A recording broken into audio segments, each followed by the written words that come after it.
Hey guys, Juston Graber here at Harmony Gold, representing Breezeway Productions. We're going to be talking with the independent filmmakers of the Hollyshorts Film Festival, celebrating independent films. Stay tuned. So many awards, so much celebration of independent films. I'm here with Nusha Raymond and Richard Raymond. And what did you guys win? We just won the best film of all time. No, we just won the best grand jury prize for the best film, Souls of Totality.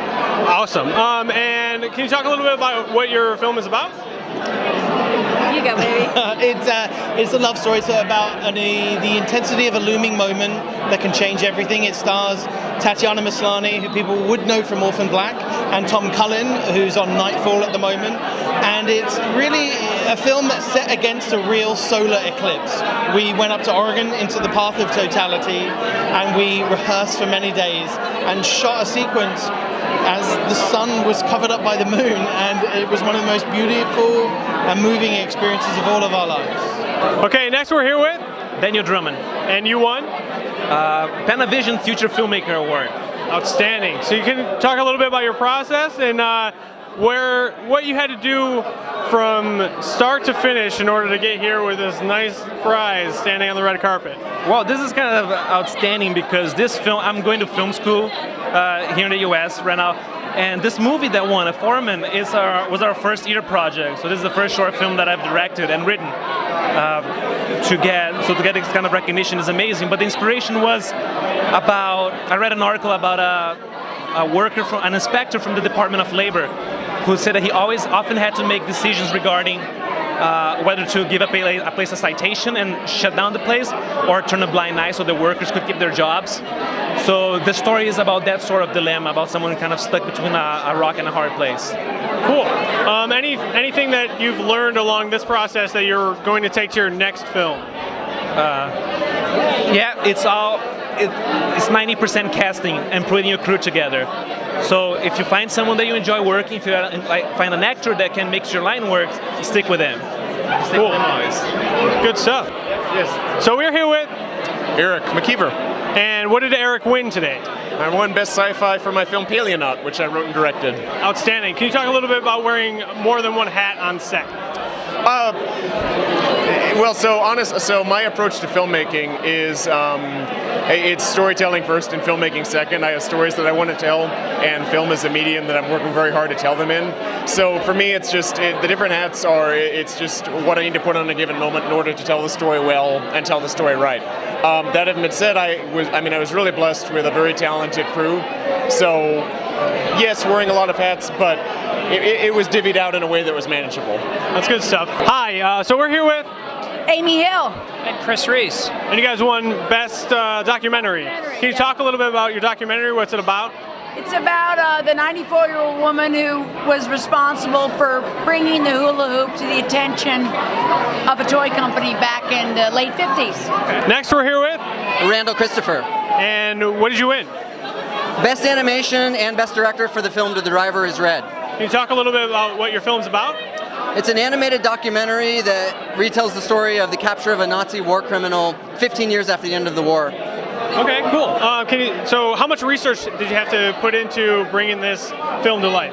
You know, I tell people I was researching and for 2 months before I even started thinking I was even going to do a project. I didn't even have a film in mind. Watching documentaries, I read lots of books back to back, cover to cover I should say, and watched lots of documentaries and then started on the film. Okay, so how many hats did you wear in regards to the jobs to get this film made? So I wrote it, directed it, did all of the drawings, and did all the animation. Or most of I had some help on the animation, but most of the animation I did as well. So we're here with Álvaro. Sweet. What did you win? Best Romance. Best Romance. Can you talk a little bit about the process you went through finding your actors? Do you think you had really good chemistry between those actors and that's why you won? Oh, probably, yeah. Sweet.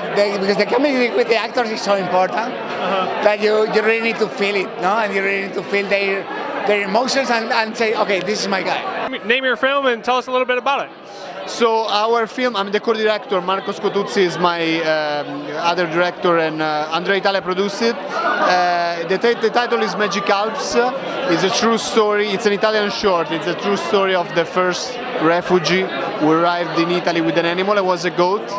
So that's the story, and we're really honored to be here just in the festival first place, and then receiving awards is of course a great recognition for all their work that our cast and crew did in this project. So we're really happy. Do you want to speak a little bit about the research aspect when it comes to bringing a true story to life in order to hold that integrity for that true story? That's a very good question, and it's a very difficult answer. I think you know, a real story in the life and the adaptation in the movie are two completely different things.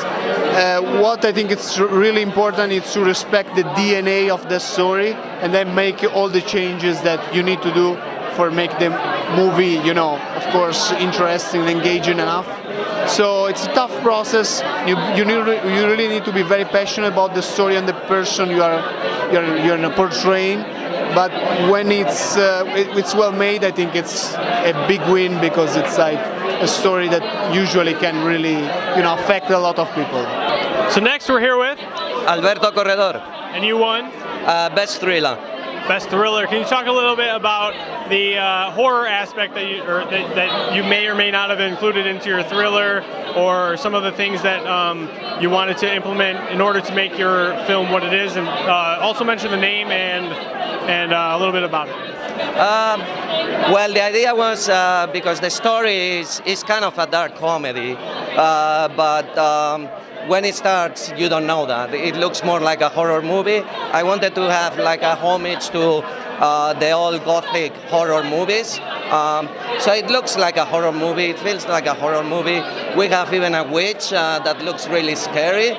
But then everything turns, because the story is actually about grief and about loss, about someone who has lost everything, but needs answers about why that happened, and needs also closure. And the only way to get that closure is to talk with dead people. So we're here with Nell Tier, who received the shout out from Kodak honorable mention. How does that feel? Feels great. I'm so excited. Where are you from originally? I grew up in Houston, and then I lived in New York for 10 years, and I've been here for almost 10. Wow. Where in New York? Everywhere. I went to NYU, so I was mostly in the East or West Village. I sort of went back and forth every year. Cool, Nell. So can you talk a little bit about your film? Yeah, so we shot Always Remember Me on 16 millimeter in December, and it is an absurd look at grief. It's kind of a struggle through the human condition, and I'm really proud of it. It's dark comedy, so yeah. Alejandro Montoya Marin, I was writer, director, cam up. Kenneth McLaughlin, I was lead and assistant director. Jamie H. Young, and I was lead in Monday. The star. Outstanding, good stuff. So in making independent films, we always encounter some type of challenges. Can you guys talk about some of the challenges that you had to overcome, or any of the hurdles that you had to overcome in order to get this particular film made? What was the name of the film again? Monday. Okay. Well, we worked with Robert Rodriguez, so that's one. The fact that you have one of like the legends of independent cinema follow you with like 4 cameras as you. This was part of the show Rebel Without a Crew, so they give you $7,000, 14 days, no crew, to make an action comedy. So I think that whole like kind of packages the. How many problems did you go through? Oh, a bunch. You got to watch the show, because they were following us as we made the movie. So all the BTS is the show. It's a whole season. So much. There's so much stuff. Outstanding. So do you want to talk about a little bit how you approached your role, and talk about a little bit about your role in this film?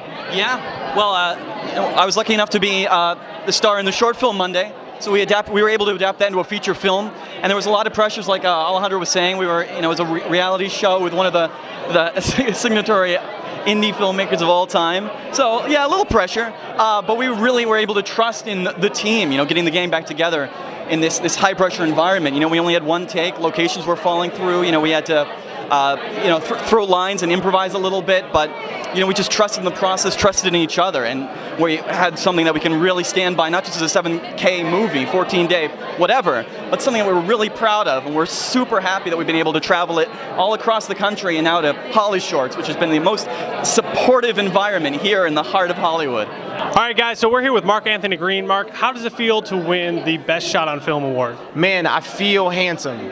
You look handsome. I feel handsome. I feel like, winning a thing is tight, and I just feel handsome. That's the honest answer. I can't lie to y'all. Y'all are from New York, so Yeah, Brooklyn born and raised, right? Yes.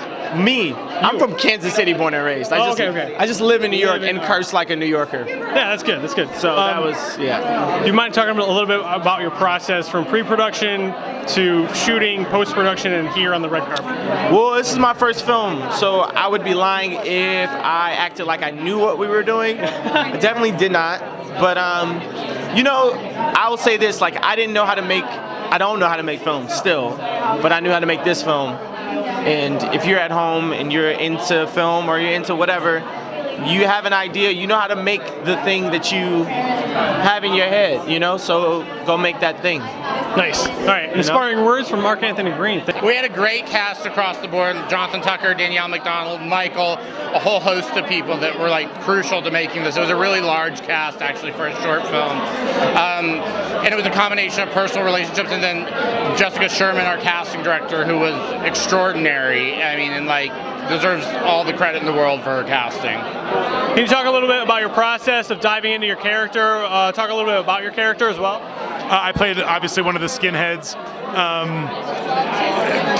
The process of getting into the character. I mean, Guy just likes to shoot things very documentary style and likes to get things in the moment. And I think with his style and with all the other actors that were involved, and like he said, the cast is incredible, and everybody.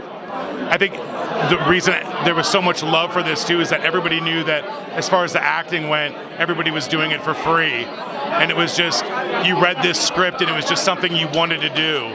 And it just feels so lucky to be a part of it. And like he said, I really thank Jessica Sherman for introducing me to Guy and Jamie Nativ.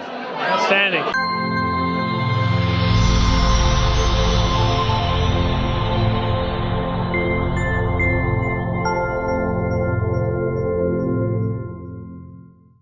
Anybody you want to shout out to back home with your peeps? I want to shout out Margot Robbie, who's not in the film. She's just very talented. Yeah, that's true. She's extremely talented. And I want to shout out all the Flamingos for being inspirational. I want to shout out the love of my life, Miss Sinead Bovell, for always being there for me. And the babies. Your babies or just random babies? All the babies. All right.